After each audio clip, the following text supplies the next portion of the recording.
خير الهدي هدي محمد صلى الله عليه وسلم وشر الأمور محدثاتها وكل محدثة بدعة وكل بدعة ضلالة وكل ضلالة في النار.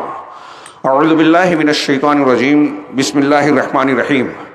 ولتكملوا العدة ولتكبروا الله على ما هداكم ولعلكم تشكرون. وقال تعالى: الأخلاء يومئذ بعضهم لبعض عدو إلا المتقين.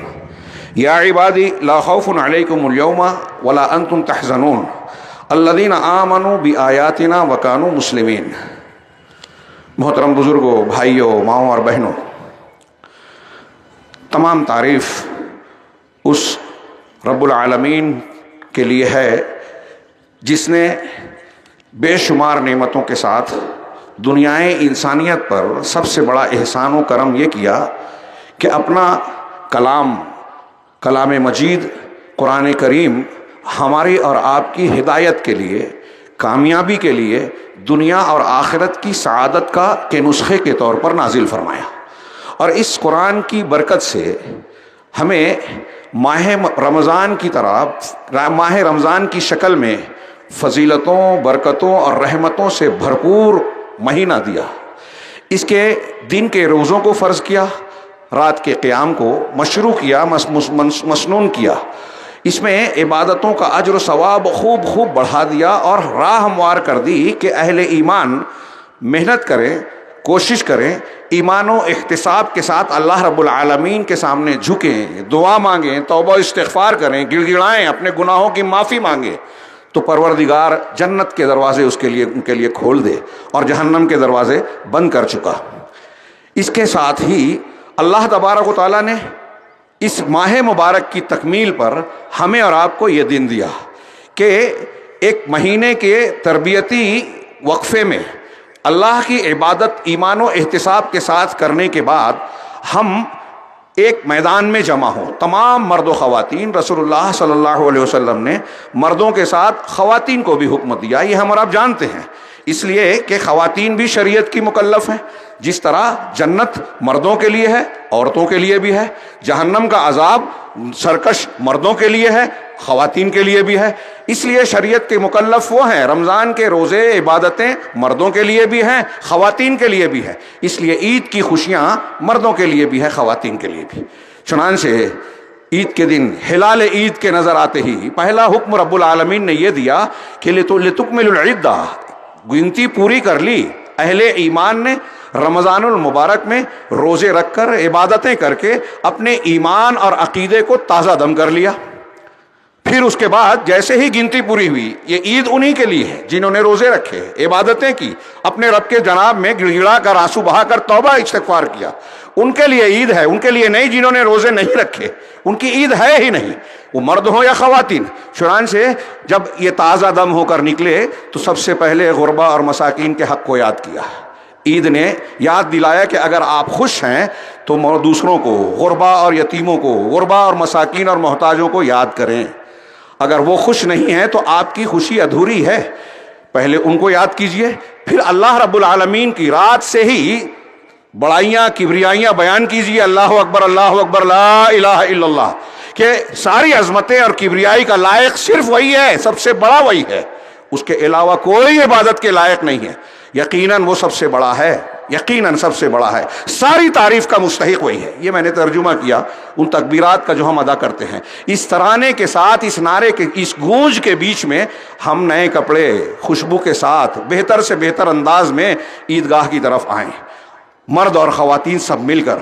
پھر یہاں 2 رکعت شکرانہ ادا کریں. عید کا پیغام یہ ہے کہ اللہ کی توحید کو اختیار کیا جائے، اللہ کی بڑائیاں بیان کی جائے، تعریف کا حقدار اسے کہا جائے، خود تکبر میں مبتلا نہ ہو. نیا لباس پہنا ہے لیکن تواضع اختیار کرے کہ رب کا شکر ادا کریں. لعلکم تشکرون کہا نا، وَلِتُكْمِلُوا الْعِدَّةَ، تاکہ تم گنتی پوری کر لو. وَلِتُكَبِّرُوا اللَّهَ عَلَىٰ مَا هَدَاكُمْ، اور اللہ نے جو توفیق تمہیں عطا کی، ہدایت دی ہے، روزے کی، عبادت کی، تلاوت کی، توبہ استغفار کی، نیکیوں کی، اس پر تم اللہ کی بڑائیاں بیان کرو، گھمنڈ مت کرو. اللہ بڑا ہے، اللہ نے توفیق دی. وَلَعَلَّكُمْ تَشْكُرُونَ، اور تاکہ تم شکر گزار بن جاؤ. شکر ادا کرو رب العالمین کا کہ اس نے اتنی عظیم الشان نعمتیں دی. اسی نے ہم کو قرآن دیا، اسی نے رمضان دیا، وہی متقیوں میں داخل کر رہا ہے. اور پھر یہ عید کا موقع دیا. یہاں یہ عید دوسری قوموں کی عیدوں سے ممتاز ہے. اس میں پاکیزگی ہے، سنجیدگی ہے، متانت ہے، توحید پر مبنی ہے، ایک دوسرے سے تعلقات، باہمی تعاون کا سبق ہے کہ غربا کو یاد کیجئے، مل کر اکٹھا نماز پڑھیے. یہ نماز، یہ ایک اجتماع اتحاد کی دعوت دیتا ہے، ایک دوسرے کے تعاون کے جذبے کو پیدا کرتا ہے. یہ تعلیم دیتا ہے کہ اگر عید منانا ہے تو دل کے گلے شکوے کینے کپٹ کو صاف کیجئے، تب اصلی خوشی ملتی ہے. عید کے یہ پیغامات رشتوں کو تازہ کرتے ہیں. عید کا پیغام ایمان کو تازہ کرتا ہے. اللہ کے نبی جناب محمد رسول اللہ صلی اللہ علیہ وسلم کا جو لمبا فرمان ہے رمضان کے روزوں کی فضیلت کے ضمن میں، اس میں ایک جملہ ہے کہ وَلِلصَّائِمِ فَرْحَتَانِ، کہ روزے دار کے لیے دو خوشی ہوتی ہے. ہاں، فرحتن وَلِلصَّائِمِ فَرْحَتَانِ يَفْرَحُهُمَا، کہ روزے دار کی دو خوشیاں ہیں جس میں وہ خوش ہوتا ہے، مسرت و شادمانی محسوس کرتا ہے. یہ کیا ہے دو خوشیاں؟ کہ فرحتن عند فطرہ، کہ جب وہ روزہ افطار کرتا ہے اس وقت ایک خوشی ملتی ہے کہ میں نے اللہ کی یہ اطاعت کر لی، دین کے ایک حکم پر عمل کر لیا، اور اب تک میں نے بھوک پیاس شہوتوں سے اور برائیوں سے اپنے آپ کو روکے رکھا، ایک عبادت میں نے مکمل کی. اب جو چیز مجھ پر حرام تھی اب میں کھا پی سکتا ہوں. یہ روزہ مکمل ہونے پر یہ دنیا کی فرحت ہے.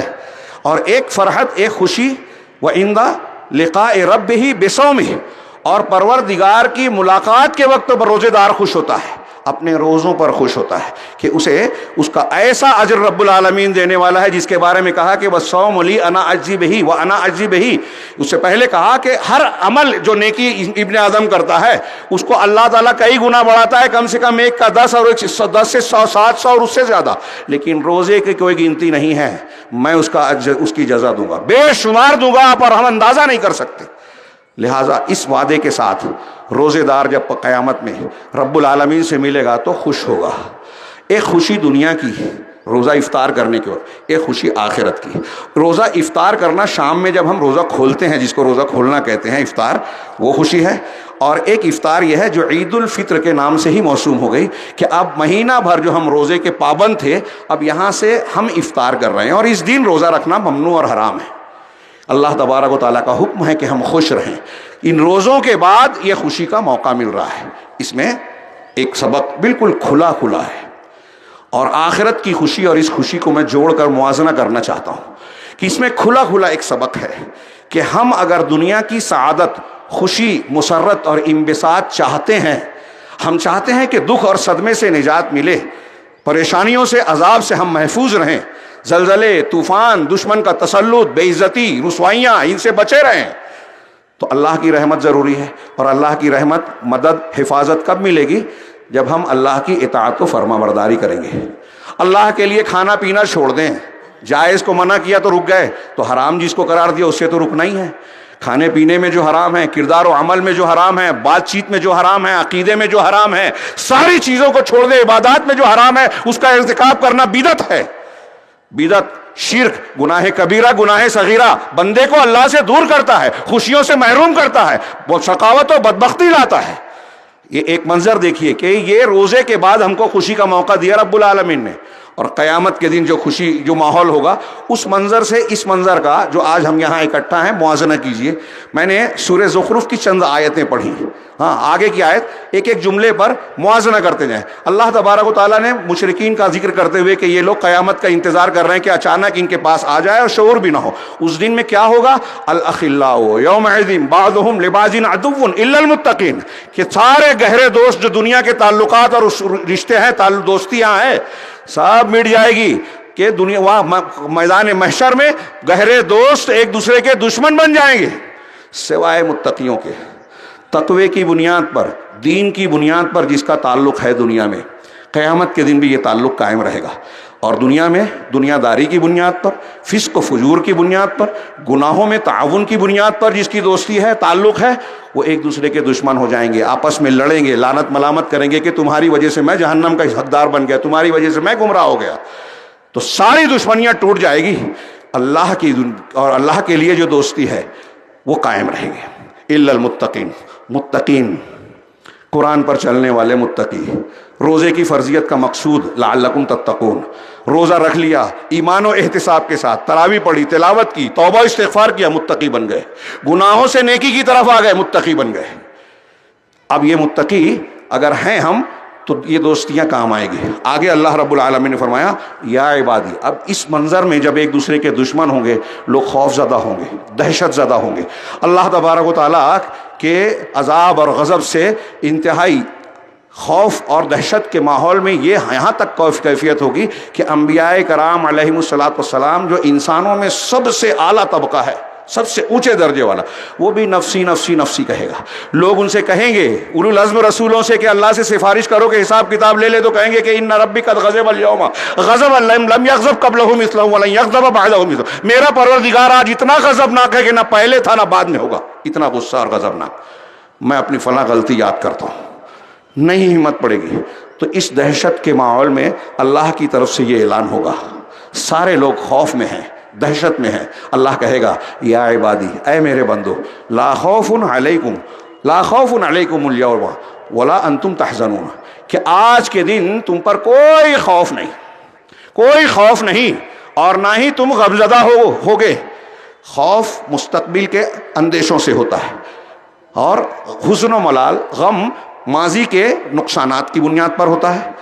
تو نہ ماضی کا غم ہوگا اور نہ مستقبل کا اندیشہ، تم سیف ہو، تم محفوظ ہو، یہ رب کہہ رہا ہے۔ یہ آخرت میں کہا جائے گا۔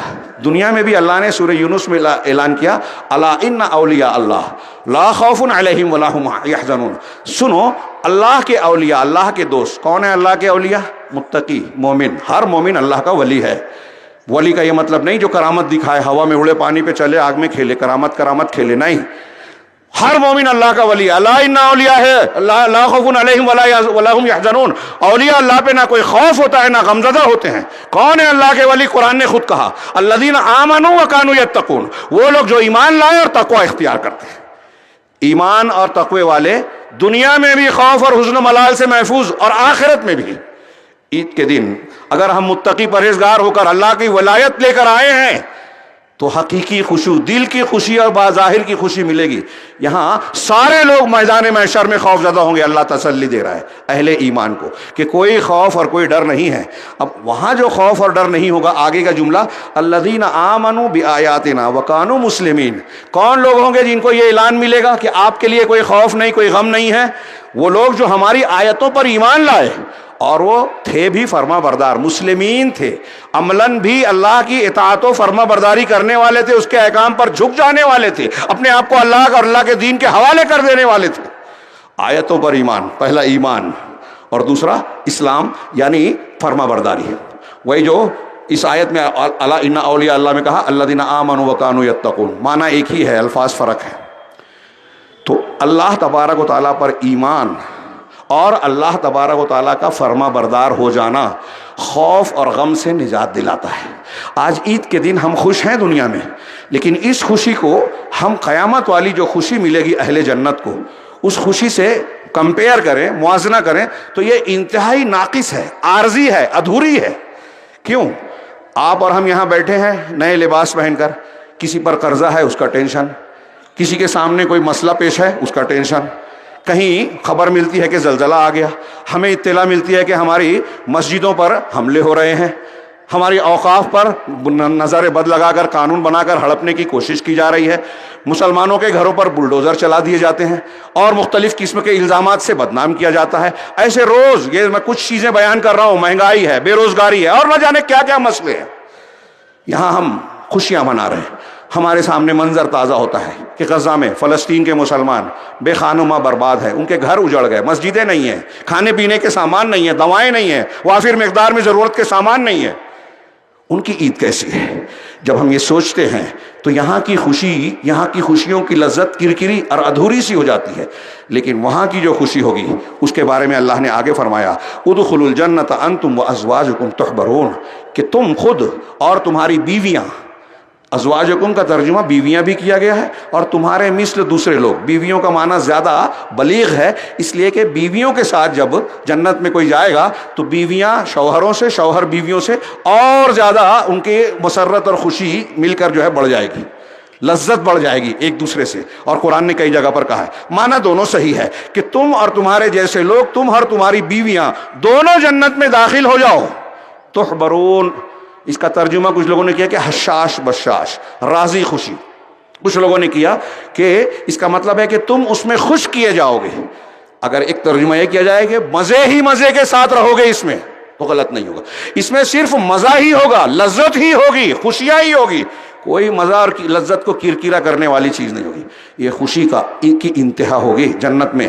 اللہ نے آگے فرمایا یطاف علیہم بصحاف من ذہب واکواب وفیہا ما واکواب، کہ ان پر پھرائے جائیں گے، ہاں ان کے اوپر سونے کی رکابیوں اور سونے کے ساغر، جس کو گلاس کہہ لیجئے، سونے کے پیالے اور گلاس کا دور چلایا جائے گا. یطوف علیہم، سورہ دہر میں کہا یطوف علیہم ولدان مخلدون، یہ کون لوگ ان کے سامنے دور چلائیں گے؟ ایسے بچے جو ہمیشہ بچے ہی رہیں گے، ہمیشہ زندہ بھی رہیں گے، بچے ہی رہیں گے، انتہائی حسین جمیل خوبصورت، جن سے رونق رہے گی جنت میں. یطوفون علیہم ولدان باکواب، کیا ہے یطوفون علیہم کیا ہے اذا رأیتہم حسبتہم لؤلؤا منثورا، جب تم انہیں دیکھو گے تو ایسا لگے گا کہ بکھرے ہوئے سچے موتی ہیں. وَإِذَا رَأَيْتَ ثَمَّ رَأَيْتَ نَعِيمًا وَمُلْكًا كَبِيرًا، اور وہاں جنت میں جہاں کہیں دیکھو گے تو نعمت ہی نعمت ہوگی اور بہت بڑی سلطنت ہوگی. جنت کی نعمتوں کا تذکرہ یہ عید کے خطبے میں تفصیل سے نہیں کیا جا سکتا، لیکن آپ تصور کیجئے اور ان آیتوں اور حدیثوں کو یاد کیجئے جن میں جنت کے بیانات ہیں، اس کی نعمتوں کا تذکرہ ہے. یہاں ذکر کیا کہ سونے کے جام اور سونے کی رکابیاں ان کے اوپر ان کا دور چلایا جائے گا، کھانے پینے اور لذیذ چیزیں. وفی ہے، اللہ نے فرمایا وفیہا ما تشتہیہ الانفس وتلذ الاعین، اور اس میں وہ ساری چیزیں ہوگی جس کو انسان کا جی چاہے گا، خواہشات اور اشتہا ہوگی کہ میں یہ چاہتا ہوں، ساری چیزیں ملے گی جو چاہے گا. جنت میں جنتیوں کا چاہت کا معیار بھی اونچا ہو جائے گا، پاکیزہ ہو جائے گا. تو جو دل چاہے گا وہ بھی ملے گا. وَتَلَذُّ الْأَعْيُنُ، اور جس سے جو آنکھیں جس کو دیکھ کر لذت محسوس کریں گی وہ بھی ہوگی. اب اس میں اجمالی طور سے جو جملہ کہا گیا ہے، کیا کیا چیزیں آ گئی. فَلَا تَعْلَمُ نَفْسٌ مَا أُخْفِيَ لَهُم مِّن قُرَّةِ أَعْيُنٍ، کوئی نفس نہیں جانتا کہ جنت میں آنکھوں کی ٹھنڈک کے کیسے کیسے سامان ہیں.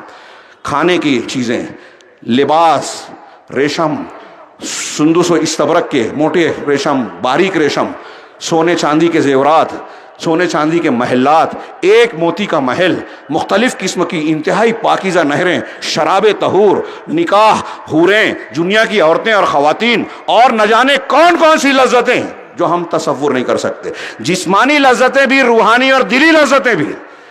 یہ انسان کی خوشی اور مسرت کی انتہا ہوگی. لذت ہی لذت ہوگی، اس میں اکتاہٹ نہیں ہوگی. لا یبغون عنہا حولا، وہاں سے ہٹنا نہیں چاہیں گے کہ چلو بور ہو گئے یہاں سے کہیں اور چلے. ہر روز لذت بڑھتی جائے گی اور کسی چیز میں کوئی نہ نیند آئے گی، نہ موت آئے گی، نہ تھوک آئے گا، نہ حیض و نفاس کے خون ہوں گے، نہ کسی قسم کی پیشاب پاخانے کی گندگی ہوگی. صفائیاں ہی صفائیاں، پسینہ نکلے گا جو کھائیں گے، اور وہ بھی مشک اور عنبر کی خوشبو کے ساتھ. اور دنیا کی مشک اور عنبر نہیں، وہاں کی مشک اور عنبر جس کا ہم تصور نہیں کر سکتے. تو اس میں آنکھوں کی لذت کا بھی سارا سامان ہوگا. اچھے اچھے مناظر ہوں گے، انتہائی پررونق اور دل کو بھانے والے مناظر ہوں گے. اللہ رب العالمین کا دیدار ہوگا جو سب سے بڑی نعمت ہوگی، جس سے آنکھوں کو لذت ملے گی. دل بھی جو چاہے گا اور آنکھیں جو جس سے لذت محسوس کرے گی. وَأَنْتُمْ فِيهَا خَالِدُونَ، یہاں بھی ایک بات یہ بھی کہ اور تم اس میں ہمیشہ ہمیش رہو گے. ہمیشہ ہمیش. دنیا میں کتنا بھی کما لو، بنا لو، کوٹھیاں، کارخانے اور جائیداد، پراپرٹی، یہاں سے چلے جانا ہے. ایک دکھ کی بات ہوتی ہے کہ بہت کما لیا لیکن مر جائیں گے، یہ دکھ ہو جاتا ہے انسان کو.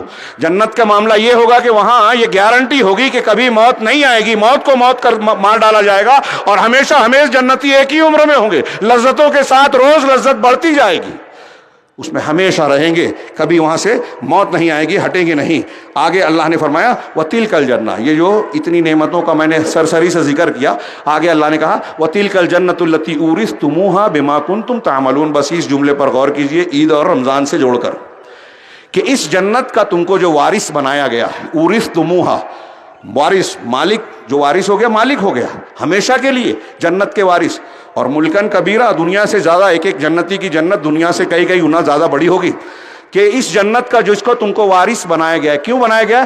بما کنتم تعملون، جو تم عمل کرتے تھے اس کے بدلے میں. یہ جملہ قرآن میں کئی جگہ ہے. وَتِلْكَ الْجَنَّةُ الَّتِي نُورِثُ مِنْ عِبَادِنَا مَنْ كَانَ تَقِيًّا، سورہ مریم کی آیت ہے کہ اس جنت کو اپنے بندوں میں سے ہم اس کے حوالے کریں گے، وارث بناتے ہیں اس کو جو تقی ہے، متقی ہے، روزہ رکھ کے جس نے اپنے آپ کو متقیوں میں شامل کر لیا، جو متقی ہے. ایک جگہ فرمائے وَنُودُوا أَن تِلْكُمُ الْجَنَّةُ أُورِثْتُمُوهَا بِمَا كُنتُمْ تَعْمَلُونَ، کہ ان کو ندا دی جائے گی کہ جنت کے جو تم کو وارث بنایا گیا ہے تمہارے اعمال کے نتیجے میں.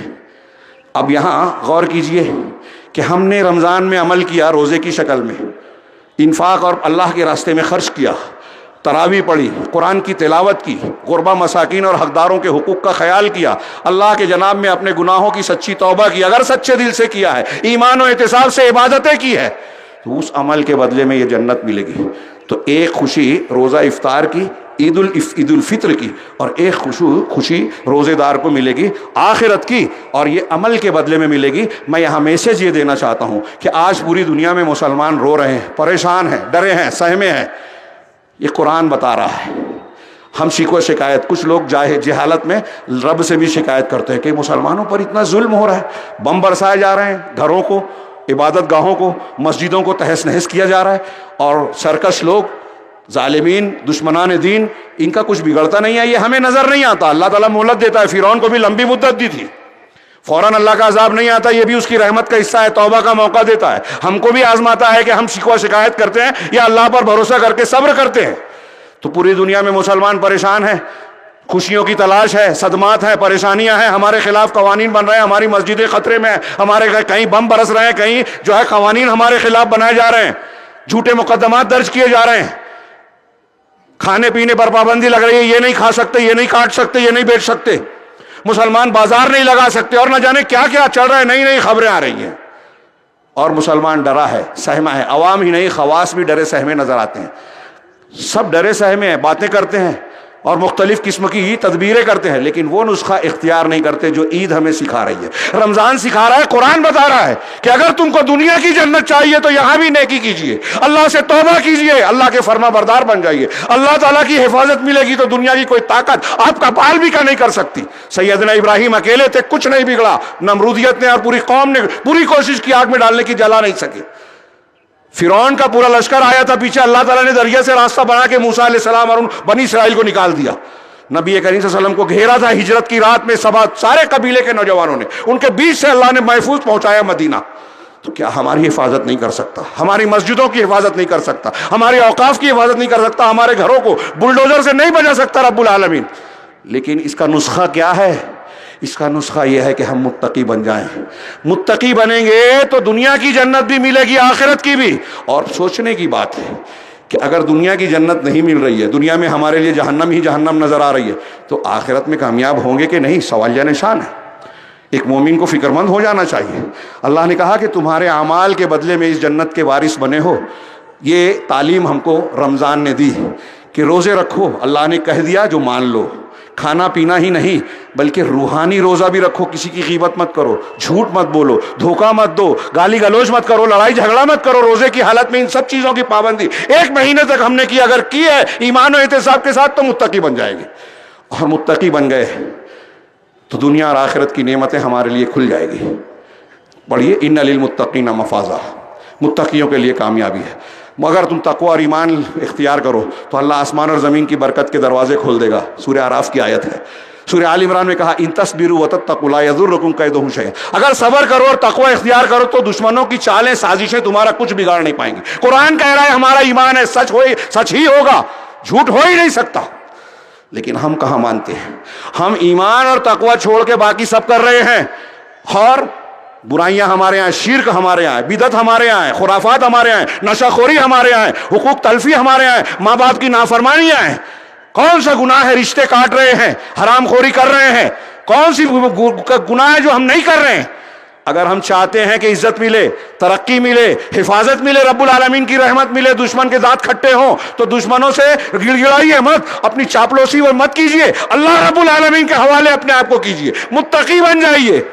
دنیا کی جنت بھی ملے گی۔ اللہ تبارک و تعالیٰ آگے کہتا ہے لکم فیہا فاکہۃ کثیرہ منہا تاکلون، اس میں تمہارے لیے بہت سے میوے ہوں گے طرح طرح کے، جس میں سے تم کھاؤ گے، الگ الگ قسموں کے میوے کھاؤ گے۔ کھانے کے بعد میوے کا ذکر، یعنی یہ تکمیل ہو جائے کہ نعمت، ہر نعمت مکمل ہوگی، کہیں کوئی ادھورا پن نہیں ہوگا۔ اس کی تفصیلات آپ قرآن عزیز میں پڑھیے۔ جو لوگ متقی نہیں ہیں، جو لوگ روزے سے بھی سدھرتے نہیں ہیں، توبہ استغفار اب بھی کرنے کے لیے تیار نہیں ہے، وہ اگلا جملہ پڑھیے۔ اللہ نے فرمایا ان المجرمین من فی عذاب جہنم خالدون، یقیناً مجرمین مرد ہو یا خواتین ہو، اگر مجرمین جہنم میں ہمیشہ رہنے والے ہیں، ہمیشہ، کبھی نہیں نکلیں گے۔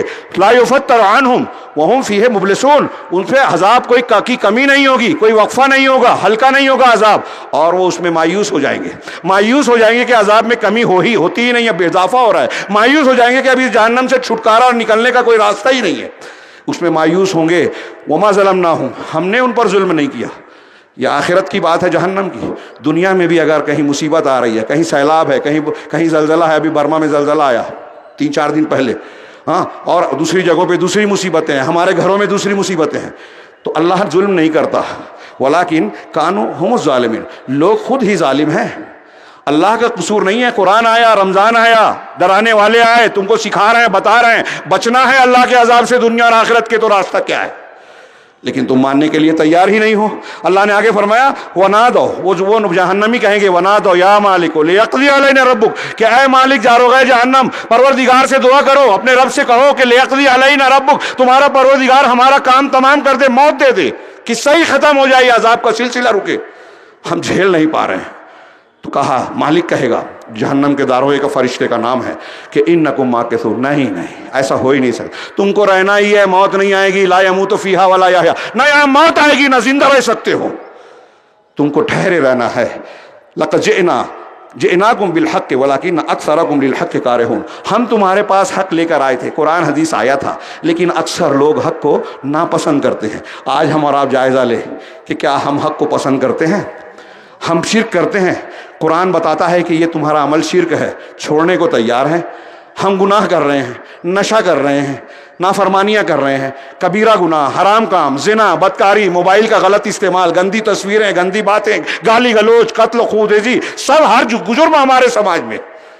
اب کوئی حق بتاتا ہے، کہہ رہے مولوی صاحب ہیں، بور کر رہے ہیں، حق کو ناپسند کرتے ہیں، سننے کو تیار نہیں ہے۔ عید کا، رمضان کا یہ پیغام ہے کہ اگر ہم چاہتے ہیں کہ اللہ تبارک و تعالیٰ کی رحمت اپنا ہاتھ پھیلا کر ہمیں اپنے دامن میں سمیٹ لے، تو ہمیں متقیوں میں شامل کرنا چاہیے۔ آئیے متقیوں میں اپنے آپ کو شامل کرنا چاہیے، سچے دل سے اپنے گناہوں سے توبہ کرنا چاہیے۔ یہ مسلک، یہ بزرگ، میرے باپ دادا، ان چیزوں کو، ان عناوین کو ختم کیجئے اور یہ دیکھیے کہ اللہ کیا کہتا ہے، رسول کیا کہتے ہیں، ان کا کیا حکم ہے، وہی مانیں گے۔ فلاں اور فلاں کے چکر میں ہی فرقے بنے، گمراہیاں آئی، اور لوگ دنیا کا کوئی بھی مذہب ہو، کوئی بھی مسلک ہو، ہر جگہ بڑے بڑے لوگ ہیں، اور لوگ انہی بڑے لوگوں کو دیکھ کر صحیح اور غلط کی تمیز کیے بغیر پیچھے چل رہے ہیں، اور نتیجہ یہ نکلتا ہے کہ جو گناہ کر رہا ہے، جو غلط شریعت اور دین مان رہا ہے، اس سے توبہ کرنے کے لیے تیار ہی نہیں ہے۔ آنکھیں کھولیے، بیدار ہوئیے، اللہ رب العالمین نے حجت پوری کر دی، قرآن نازل کیا، رمضان دیا تاکہ ہم قرآن کے قریب ہو جائیں، قرآن کو سمجھ کر پڑھیں، قرآن سے عقیدہ سیکھیں، عبادت سیکھیں، دین سیکھیں، اس سے اور فلاں سے نہ سیکھیں۔ یہ رمضان کا پیغام ہے۔ اللہ رب العالمین سے آئیے دعا کریں کہ اللہ تبارک و تعالی ہم کو قرآنی آدمی بنا دے۔ اللہم صلی علی محمد وعلی آل محمد کما صلیت علی ابراہیم وعلی آل ابراہیم انک حمید مجید۔ اللہم بارک علی محمد وعلی آل محمد کما بارکت علی ابراہیم وعلی آل ابراہیم انک حمید مجید۔ رب العالمین، تو حی و قیوم ہے، ارحم الراحمین ہے، تو تواب ہے، تو غفار ہے۔ پروردگار تو ہمارے گناہوں، ہماری خطاؤں کی بخشش فرما دے۔ پروردگار ہمارے روزوں کو تو قبول فرما، ہمارے جو بھی ٹوٹے پھوٹے انداز میں ہم نے قیام اللیل کیا ہے، پروردگار تو اسے قبول فرما لے۔ رمضان المبارک میں انفاق کی شکل میں، تلاوت کی شکل میں، ذکر و اذکار کی شکل میں اور دوسرے نیک کاموں کی شکل میں ہم نے جو بھی ٹوٹی پھوٹی عبادتیں کی ہیں، پروردگار تیری ہی خاطر، تیرے حکم کو بجا لانے کی خاطر، انسانی تقاضے اور ہماری اپنی کمزوریوں کی وجہ سے ہو سکتا ہے اس میں کمیاں رہی ہوں، پروردگار ان کمیوں کو نظر انداز کر کے تو ان نیکیوں کو، ان عبادتوں کو قبول فرما لے۔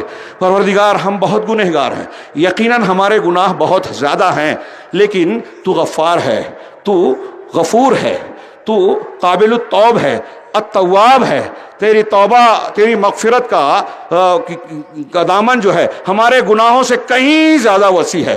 پروردگار تو اپنی مغفرت کے دامن میں ہمارے گناہوں کو سمیٹ کر اسے معافی دے دے، ہمارے گناہوں کو معاف کر دے۔ پروردگار ہم سے جو بھی اس رمضان المبارک میں جو بھی نیکیاں ہوئی ہیں، اس نیکیوں کے بعد ان کی حفاظت کرنے کی ہمیں توفیق عطا فرما، ہمیں ثابت قدم بنا۔ ایسا نہ ہو کہ رمضان میں ہم نے نوافل اور بہت ساری دوسری عبادتیں کی اور رمضان کے بعد ہم فرائض کو بھی ترک کرنے والے بن جائیں، حقوق کو تلف کرنے والے بن جائیں۔ پروردگار تو اپنی شریعت کا ہمیں پابند بنا، حقیقی معنوں میں متقیوں میں شامل فرما لے، اور پھر اس کی برکت سے پروردگار دنیا میں جو مصیبتیں، فتنے اور مختلف قسم کی پریشانیاں مسلمانوں کا تعاقب کر رہی ہیں، دشمنان دین جو ہمارے خلاف سازشیں کر رہے ہیں، مسلمان اور اسلام کو ہلاک و برباد کرنے کی کوششیں کر رہے ہیں، پروردگار ان سارے معاملات میں تو ہمیں اپنی حفظ و امان میں لے لے۔ پروردگار دشمنوں کی چالوں کو ناکام بنا دے، ان کی سازشوں سے ہمیں محفوظ رکھ۔ پروردگار تو فلسطین کے مسلمانوں کی مدد فرما، پروردگار تو ہندوستان کے مسلمانوں کی مدد فرما، دنیا کے کوئی بھی خطے اور کسی بھی علاقے میں بسنے والا کوئی مسلمان ہو،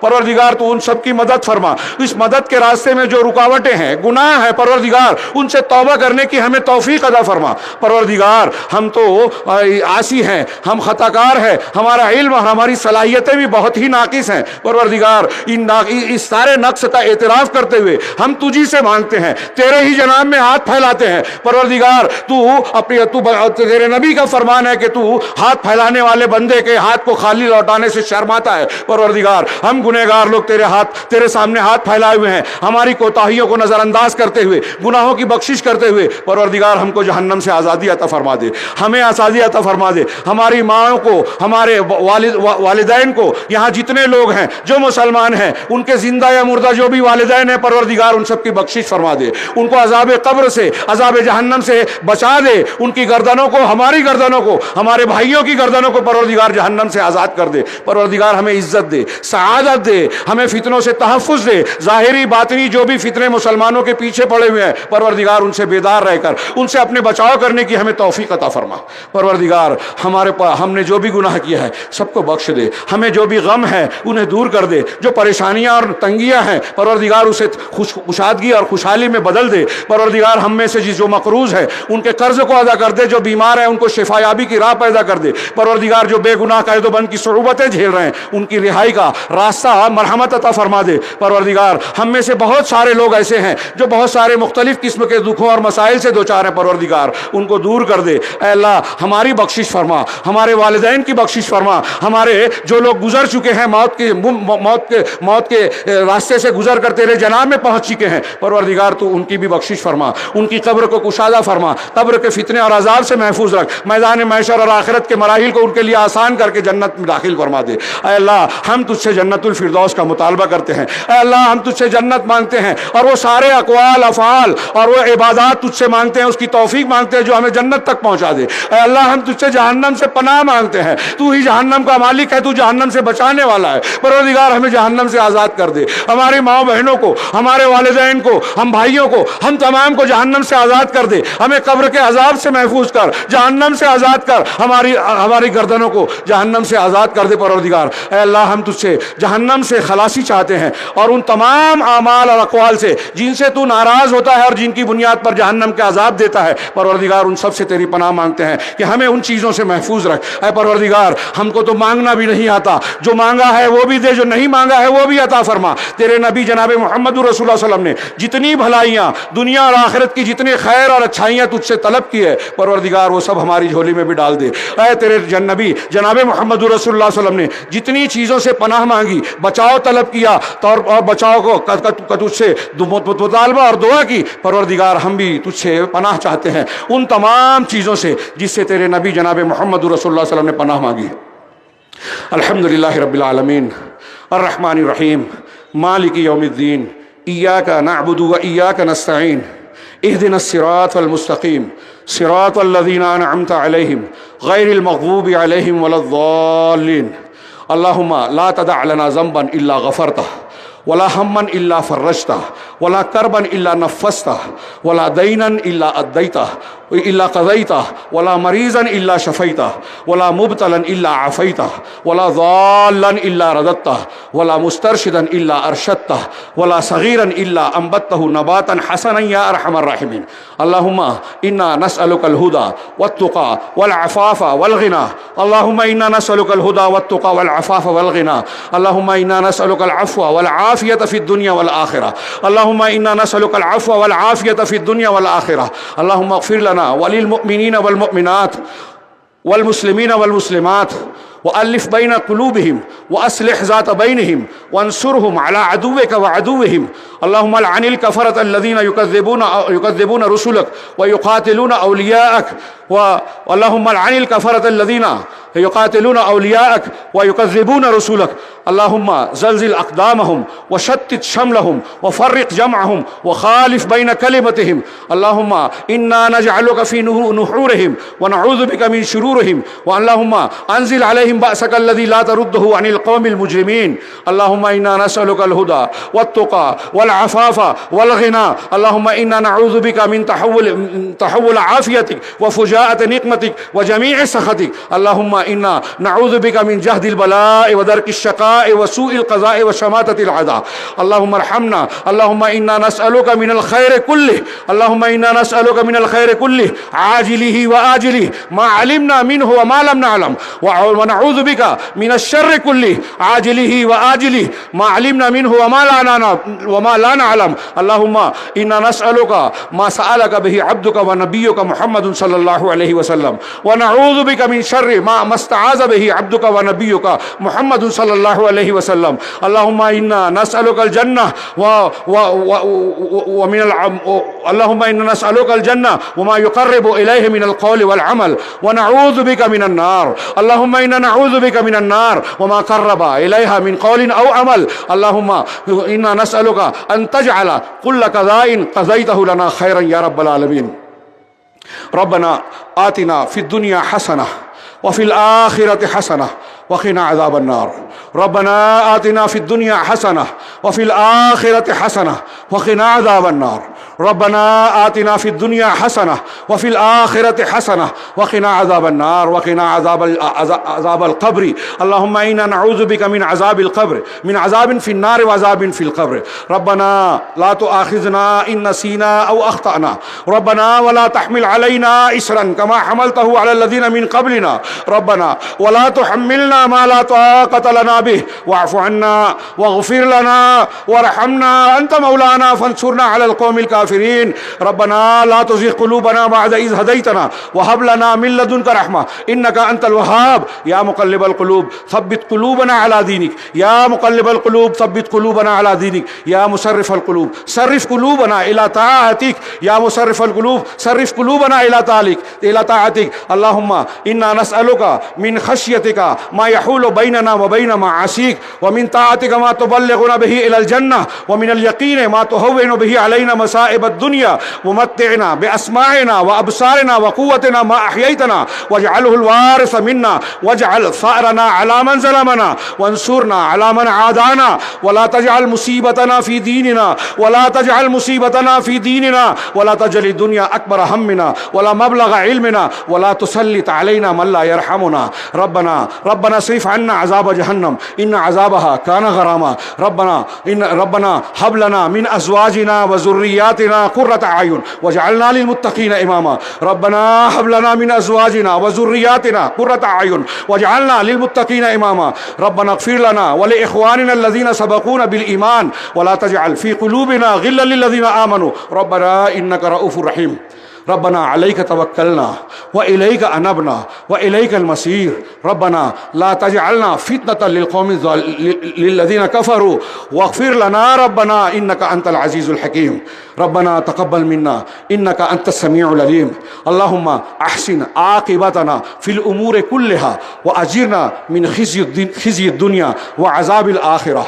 ربنا تقبل منا إنك أنت السميع العليم وتب علينا إنك أنت التواب الرحيم. وصلى الله تعالى على خير خلقه محمد وآله وصحبه أجمعين برحمتك يا أرحم الراحمين.